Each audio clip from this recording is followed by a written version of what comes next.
Welcome to a Road Less Traveled podcast, virtual edition. I'm your host, Hilary Haron, and today we have with us entrepreneurial extraordinaire, Bridget Fitzpatrick. And today we're going to discuss her triumphs and tribulations in the automotive and media industries. So Bridget, I didn't know this until I was reading what you sent over, but you're kind of an entrepreneur extraordinaire. And you have co-founded 2 media companies. What drove you to make that decision? The crazy decision to start the business. I love this question. So my husband and I started the business in 2012. He is a former car dealer. And after he was a car dealer, he ran a marketing company. And he realized that there really wasn't a media outlet for car dealers to get information on how to run their dealerships better. And so he always talked about creating this media company, and we were together and he would talk about it endlessly. And we would talk about how cool it would be and all of the things that we could do with the company. And finally, one year I got tired of him talking about it. So I bought him the URL, cbtnews.com, for his birthday, and hence CBT News started, and we started it together. So from there, in 2018, we realized we had the studio set up and all of the resources. Our team is running things like a well-oiled machine, and we can't sit still for very long. We get bored very easily, my husband and I both. So it's a crazy thing about us, but we do. And we wanted to start another media company for entrepreneurs and small business owners, and that's America's Small Business Network, which is ASBN.com. So we started that in 2018, and that's been now running for so many years. And then just last year, we opened up a co-working space to kind of go along with that entrepreneur, small business side of things.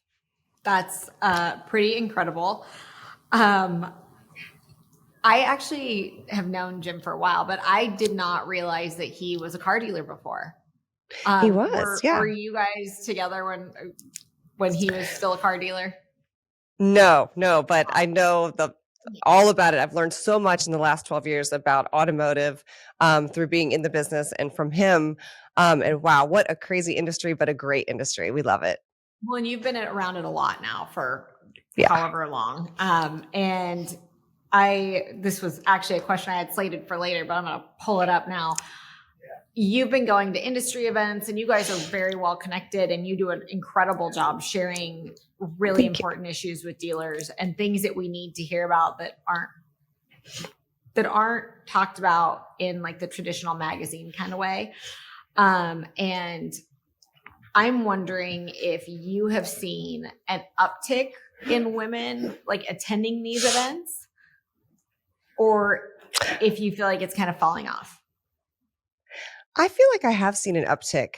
I think more women are being more outspoken in the industry.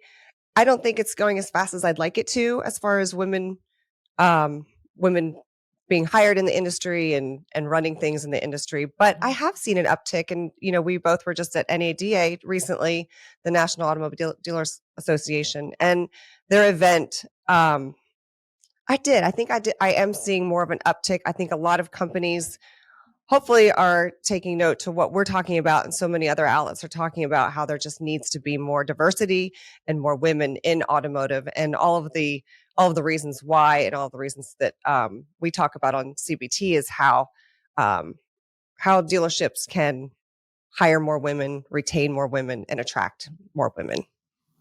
And I know that you guys have given a platform to that, and I've been a guest and have really tried to push and usher other women to contact you to talk about whatever they possibly can, because it can feel so isolating.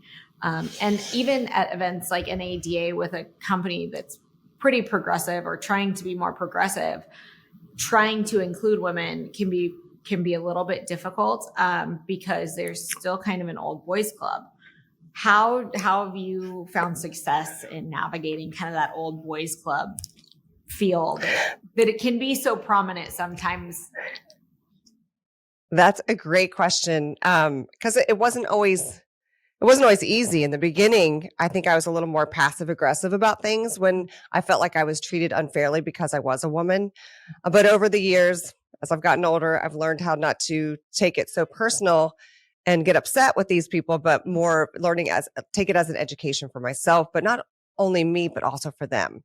I think there are a lot of men in the industry that, they just don't know, it was either how they were raised or they're a little bit older, or, not that that's an excuse, but I think that, by CBT and, like I said, other networks, hopefully we're helping them understand what they need to do to attract more women to the industry, but also how to treat them when they're there, because that's been a challenge, as I'm I sure you're aware. Yeah. 100% agree. And I think that's like actually a really important topic to talk about, because as we're trying to attract more women to this industry, we know the research itself shows the actual tangible, our financial statements show when you have a woman in leadership, your company does better.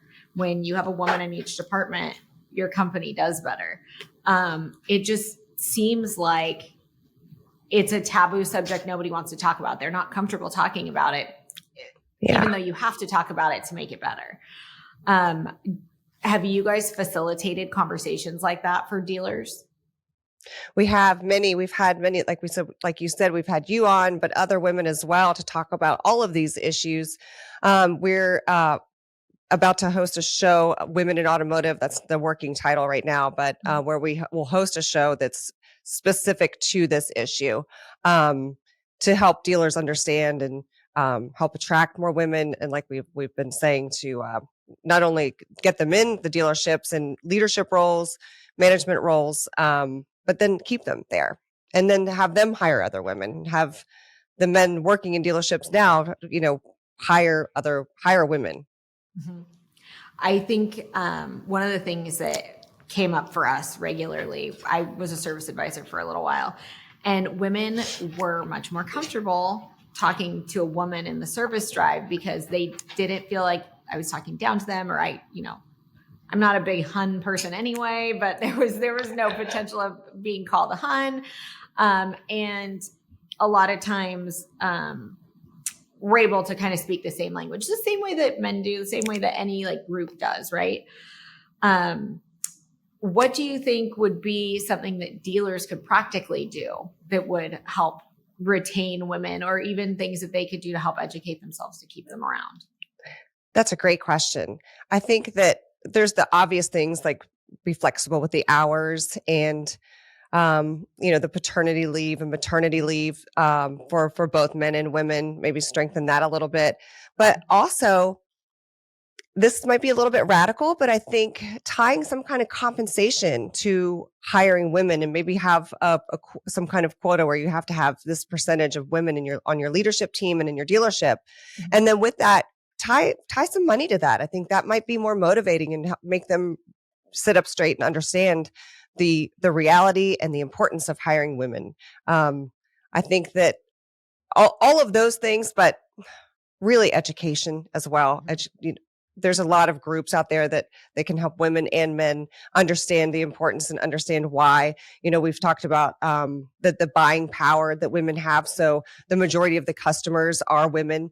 And like you just talked about in the service drive, there's a comfortability there. There's a trust factor. I think when women see other women in the dealership, if I were going into a dealership to apply for a job, I would want to see other women. And if I didn't, I would be a little bit uncomfortable. If, they say, if you can see it, you can be it. So I think that's so important, and especially in leadership. Especially with our workforce being so, we're a lot more progressive socially, typically. Yeah. With the meat of the workforce now. I think that's a very valid point. I'm going to segue or kind of take a left turn actually into the media world. Some statistics that I recently read said that the percentage of women in leadership roles in media has been declining. Have you observed that? And do you have some insight on why that might be? I feel like I've been in my own little bubble, but I have observed it just basically watching the news and things. There's been so much crazy, the Me Too and harassment in media and things like that. That may have been a driver to less women in leadership roles in media. But to be honest with you, I mean, the majority of media leadership is men as it is. So I haven't really seen it firsthand, but definitely what I've witnessed in the news and from hearing these stories of terrible things happening in media companies. I won't mention any on here, but we all know who they are. So I think that might have something to do with it. Mm-hmm. I think it kind of blows me away. Again, just back to like to the statistics, to the studies. Like we know that it makes your company more profitable. Yeah. Why not educate yourself a little bit better? Are there resources that you have seen? I mean, so something that I would share with people is CBT. You guys are very inclusive. Are there other resources outside of you guys that you think would be a good place for women to go to see more people who look like them in the business they want to be in? Yeah, there's a few publications that kind of like CBT that cater to journalists, and but really, I think the best way is really to watch. Local news is one thing, but really the national outlets and see what they're doing. I have noticed a nice that the diversity issue is definitely one to talk about as well, and that is improving on the media side. Whether it's local all the way to national, which is great.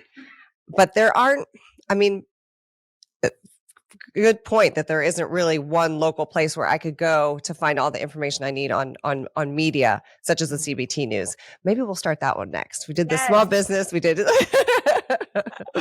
but no, not that I know of. Okay. All right. And is that something that you guys like? Do you have a consulting side of your business? Is that something that you guys would ever be interested in talking to dealers about, or no? No, it's amazing how many. Yeah, we get a lot of inquiries for media training. People think that because we do it, we can train to it, and we could, but that's just not our core business. So we don't really want to get into that. We do have a resource that we refer people to and she's helped many people from some of the largest vendors in automotive down to the smallest, and she's helped a lot of people that you see on our show every day. She's doing a great job. She comes from media. Her name's Lynn Smith. You may have seen her on CNN and HLN, but she now has a company that is in media training, and she's been doing a great job for our clients that we've referred her to her. That's great to know. That's great information to share. Yes. So you are, running two media companies, you have family, husband, you have a personal life. This is the question that we always get that we hate so much. How do you do it all? How do you manage it? What's integral to your management of it? Because you do it so well. Thank you. It's definitely, it takes work. As you know, I think that there's always one level of my life that's going to be sacrificing when I'm focusing more on the other, whether it be business, my personal life is going to suffer a little bit, or whether I'm, doing more on the personal side, or, dealing with an aging father who's not doing well, then sometimes the business might suffer a little bit. So the balancing act of it all is definitely a day by day work in progress. And I don't think there's a formula to it, so to speak. I think that it's just, I tend to try to balance it as best I can, but something's always going to sacrifice a little while I'm working on the other. If that makes sense. Mm-hmm, mm-hmm. But it sounds like you make time to give each thing attention. Like you're intentional. I do. It sounds like you're intentional about it. For sure. We can get a lot done. I work with my husband, so we can get a lot done on the car ride into work, on the car ride from home from work. So our hours are extended. Then also we have the comfortability of, if we're in the kitchen cooking dinner, we can start talking about work. I think that's super helpful and allows us to kind of, we're always working on work, but then we also have 6 grandkids and 5 kids. So we want to make sure we take time for them as well. So weekends, we really do set aside for personal and for the kids and grandkids. Well, thank you for mentioning the kids and the grandkids, because that's where I was going next. Do they get, I mean, I'm from a family business and I don't know if any of your kids work with you guys or not. They But, do. oh, okay. Okay. That's really cool. Um, It is. but that's a whole nother set of challenges. I mean, I can Oh say yeah. like we've gotten up from dinner and my husband's been like, I just don't want to go because you guys are just going to talk about business and I'm not in the mood. Do you guys run into I that? feel for him. Yes, I do. And I totally get it because so Jim's son John runs the marketing company that Jim started years ago. So that's really separate though from CBT. Mhm. But we have two sons that are in CBT with us, my son and then my stepson, another son of Jim's. Okay. So it does have its challenges, but we've learned so much over the years how to really manage them as our kids as well as our employees. Mhm. And I think that developing a respect on both ends has been super helpful. And they're both super respectful of Jim and I, and we are of them and their time, and we try not to take advantage of them and they try not to take advantage of us, if that makes sense. But it comes with its challenges, but I wouldn't trade it for the world. It really is more rewarding than anything else. That's amazing. I love working with my dad. So, Yeah, well, I work with my mom too. I love working with my mom, but we were never like in an office together. Okay, great. How are your grandbabies? Like, do your kids bring them to the set or do they bring them with you guys? They do. You sometimes tail on family vacations to work trips. They do. It's so do cute. that. They've brought the kids in. I know, it's so fun. We love it. They brought the grandkids in and we put them behind the desk and put a green screen behind them and had fun with that. So they love it. And then now we're also on Roku and Apple TV. So they have downloaded the apps on all their TVs. And so the kids will watch and say, oh, look, there's Gigi and Granddad on TV. So they're having fun with it. Yeah. Fun. I Well, know. and then you're like larger than life to them, right? Like first of all, Grandma or Gigi, sorry, you're on a pedestal. That's okay. But now you're like on TV and they're like, what? That's really yeah. I'm wrapped around their fingers, all of them. I love it. I love it. You guys have a big family. Do you do like big holidays? We do. And I love it. I was one of 3 girls and I always wanted a large family. I wanted 4 kids my whole life. I ended up having 1 biological child and that's great. But I married someone that had 4. So huge Thanksgiving dinners, which I love. And what I always dreamed of as even a little girl, it's what I always wanted, a huge family around the Thanksgiving table. And for the most part, we do get to do that. Even if it's not Thanksgiving, we'll make it Christmas, or sometimes we have to flip flop years because of the in-laws on the other sides. But we always do. Jim and I, our birthdays are close together. So we're trying to make a tradition of getting everybody together for our birthday, which is in January. So we did that this past month, and it's just fun getting them all together. Happy belated birthdays. Thank you. How nice to have Vegas right around your birthday. There's been more times than not when it's on my birthday. It's January 23rd. Next year it starts on my birthday. So I've spent a lot of birthdays at NADA. That's fantastic. And also, I know. Next year in New Orleans is going to be wild. You're going to have It is. Yeah. So I'll try to have some fun while I'm out there too, which I always do anyway. So it sounds to me or appears to me and sounds to me like you are intentional about your life and your business and your family. Did you kind of come up in any of the industries with a mentor, or was this was media or the car business, was some of that your intention when you were young, the plans we all make that fall apart? Right. What was kind of that's a dual question. Did you have any very significant mentors, and what did you want to be when you grew up? Both great questions. I wanted to be something that had to do with animals, but I also wanted to be an attorney, which are two opposite things. But none of that, my path didn't lead either of those ways. So no, I was in business development for a Fortune 500 company before we started CBT. And that kind of helped me on the sales and marketing side, which was great. But it's funny, on the media side, we were looking for a female anchor and a male anchor. And we did auditions when we were starting the company and really trying to figure it out. We found the male and we were just looking for we had several local news people come in and other people that were in media come in and audition. And as they were doing it, I said to Jim, I said, I think I might be able to do this, because a lot of times it was a scheduling conflict and we needed somebody to be there all the time. And so it was rough in the beginning, but I got in there and Jim always says, no, it's good. You were great from the beginning. But no, so I was the first anchor, and for 10 years I did that until recently I kind of turned it over to Cheyenne Malone, who is now doing the newscast on CBT News. But for a long time, it was me doing it. And I went to the school of Google for that, really. I learned really everything from watching myself and saying, oh, I want to make sure I don't do that the next time I'm on air. I don't want to ask that question again, but I really did. It was just grassroots, get in there and do it, dive head first. And that's how I learned how to do it. Oh, that's really cool. Sometimes, well, in my opinion, I think that might be the best way, because then you can look back at your own work and you're just becoming a better version of yourself, right?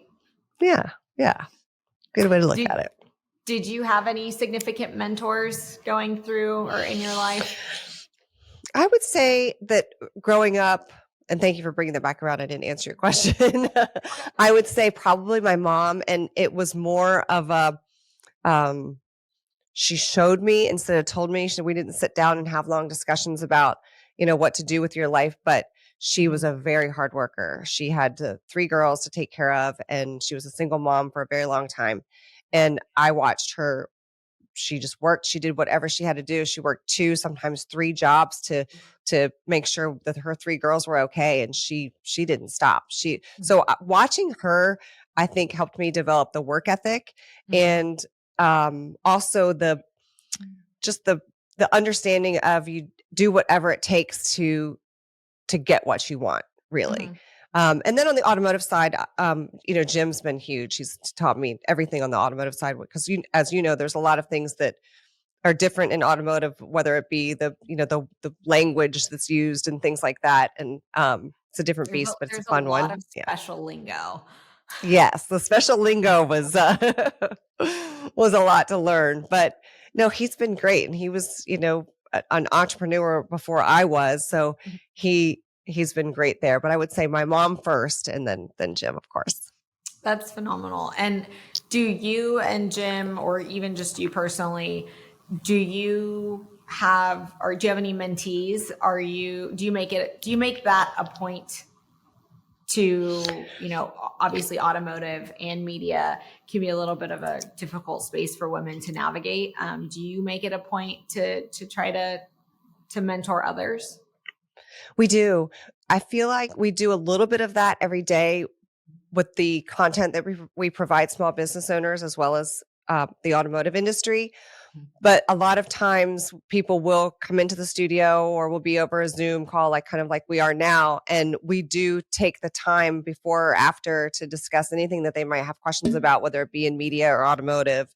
So on kind of in micro doses, we don't have any long-term, I would say, people that we're mentoring, but on a daily basis, I hope that we're helping small business owners, entrepreneurs, as well as people that work in the car dealerships.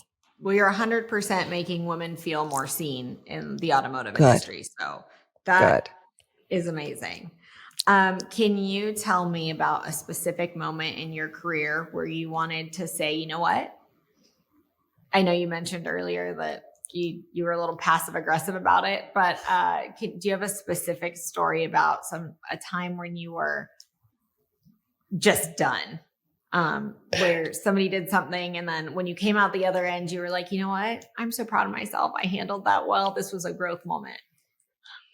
I have so many that we could sit here for hours discussing them, but I won't talk about all of them. But I have a couple. One was there was a situation. I was in a boardroom with 4 other men, and I was new to the automotive industry, and we were discussing things. So I was still learning, and I asked a lot of questions. And there was one person in the room that you probably know his name. I'm not going to say it, but he made me feel this big, just the way he talked to me, very belittling. And almost telling me that my questions were stupid without saying the word stupid, but he definitely was just not, it was a very uncomfortable situation. But what I like about this story is, my husband always has my back, and he was in the room, but another gentleman stood up and said, she's new to the industry. She's going to have a lot of questions. So if you be a little patient with her, kind of. So it ended up okay. And someone else had my back, but I will say I did learn from that to have my own back and to step up. And if someone is being that way, I can fend for myself now a lot better than I could, 10, 12 years ago. So that was one. And I'll tell you one other quick one that I was doing one of my first interviews, and it was a big name in the industry. And I was really excited about the interview. And we were discussing a book that he had just written. And as I was asking the question about the book, he said, well, you probably wouldn't know anything about that because you probably just read romance novels, right? Well, Ow. At the time, I didn't want to screw this interview up, so I was silent. Now, looking back, if that happened today, I would talk about all the business books that I'm reading and kind of try to give them a little. But things like that oh gosh, they were frustrating. As you know, I'm sure you've dealt with a lot of that too. It's so frustrating. It's like, come on, what are you doing? You're, dating yourself. Number one, you're just. It's just not good. So yeah. So now I'm not, I was passive back then about that. I'm not now when things like that happen. I'm a lot more forward, and I try not to care, when women are, speak up or are a little more aggressive with things. They're called a bitch, or they're called bitchy, where men are, oh wow, he was so assertive and he was so strong. And so we gotta walk that fine line too, where I don't want to come off as a bitch. I don't want to come off as I'm whining. So it's on standing up for yourself, speaking up, but also in a very professional way. Well, this is kind of separate, but do you feel like those labels have been thrown at normal behaviors because they make other men in particular uncomfortable? Like, okay, that makes me uncomfortable, so I'm going to throw a label at it, but maybe it's not really whining and it's not being bitchy. It is a very normal behavior that has just been labeled that way. Yeah, absolutely. I do think that. I think that it is a very normal behavior, but somewhere along the line, it got a label of bitchy or whiny. Like I said, if it were a man talking the way we do sometimes, well, like anybody talks, like you said, it's a label. It's normal conversation. So yeah, I do. I think it's been a label that was slapped on at some point by someone. I agree with that. I agree with that completely. And fighting against labels is hard. And what advice do you have for women in the automotive industry specifically, and then in the media industry specifically? Don't let those two stories scare you, because that's not the majority. I've had a lot of support from a lot of men in the industry, a lot of women in the industry. There are groups formulated for women, specifically for women of color, in the automotive industry, that are great. The support system that you surround yourself is important. But the advice that I would give them is to learn from my mistake and stand up for yourself. It might be a little uncomfortable at first. Don't be passive aggressive about it. It's the easy way to do it. And I don't think it's the right way. And sometimes the easy way is not the right way. So, that would be my advice for anyone in any industry that's dominated by men, is to, just be strong and stand up when you think you should. There's definitely a lot of good books out there, and I'll, for future episodes, try to find some to link, because there's a lot of good books where you can even like memorize the phrase, like, I'm sorry, but I'm not going to let you be intentionally hurtful. Just right. Exactly. Right. There could be one phrase that that's going to cover all bases that you feel comfortable saying, and that it's not going to offend anyone too much. So exactly. Because everyone's fragile. Everyone's fragile. Right. Especially these days, you have to be careful what you say and the words that you use, and you don't want to offend anybody. It's true, because we're not out there trying to be intentionally hurtful. We're simply Right. setting a boundary. And I'm finding that people don't like boundaries and they don't like change. This is true. Change is Have you hard for guys- people. Have you found that change is difficult for you to navigate personally, or do you kind of welcome it? What's your approach to change? I love this question because I've learned over the years with this one too. It used to be really hard for me to shift gears and try new things or go in another direction with the company. But I have learned to not be too afraid of, because what it is, you're just afraid of the unknown. When you're changing, you want to stay in your comfort zone. So I have learned that change can be good. It's going to be uncomfortable at first, but get through it. I read a lot of books, not romance novels, but I do read. And there's one called Changing. What is it called? Sorry, it's Dr. Joe Dispenza. He's got several. I've read 3 of his, but he's a neuroscience professor that talks about, or neuroscientist. He's not a professor, but he talks about this very topic. I'm trying to think of the name of the book. Breaking the Habit of Being Yourself. Great book. Okay, I like that. So yeah. So and it is really about just not being afraid of what you don't know when it comes to change. That's how you advance, right? You learn new things, and that's Exactly. the next step.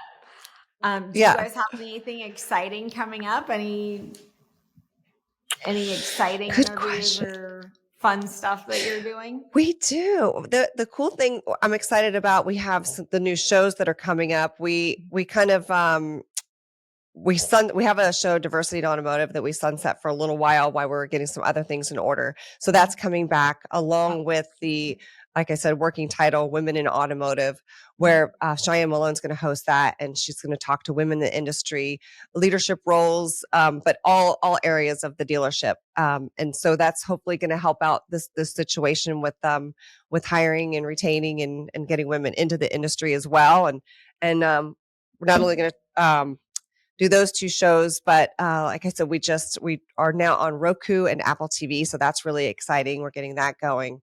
So we want to be on all of the screens, so you can see CBT News on your laptop, on your phone, or you can see it at home on your TV too. Yep, you can watch it anywhere, get it where you can get it, and get wherever you want to watch, you can watch. Yeah. I love that. I'm excited to tune in to both of those things. I think that they're both very needed, and I'm super duper excited to see what you guys do with them. Yeah, thank you. We are excited about that. So Bridget, thank you so much for joining me today. I appreciate your time and your perspective. And I know that I'm going to be tapping you again because I know that we have more stuff. Anytime. Anytime. This was really fun. I love what you're doing. So keep it up and congrats. It's very exciting. Thank you so much. I hope you have a wonderful rest of the day. And I don't know how the weather is out there. How is your weather? Today, 62 and sunny, which for Atlanta is, well, I'll take it. it. Beautiful. All right. Well, thank you again. And I hope you have a wonderful day and happy belated birthday. Thank you, Hilary. You too. All right. Bye-bye. A huge thank you to our incredible guests for sharing their stories, wisdom, and breaking down barriers with us. If you enjoyed today's episode, don't forget to subscribe and leave a review. Your support means the world to me and helps spread the word about the amazing women paving the road less traveled in male-dominated industries. If you have suggestions for a future guest or topic you'd like me to explore, please reach out on social media. I'd love to hear from you. Follow me on your favorite social platform for updates and behind the scenes. Keep pushing boundaries, challenging norms, and lifting each other up.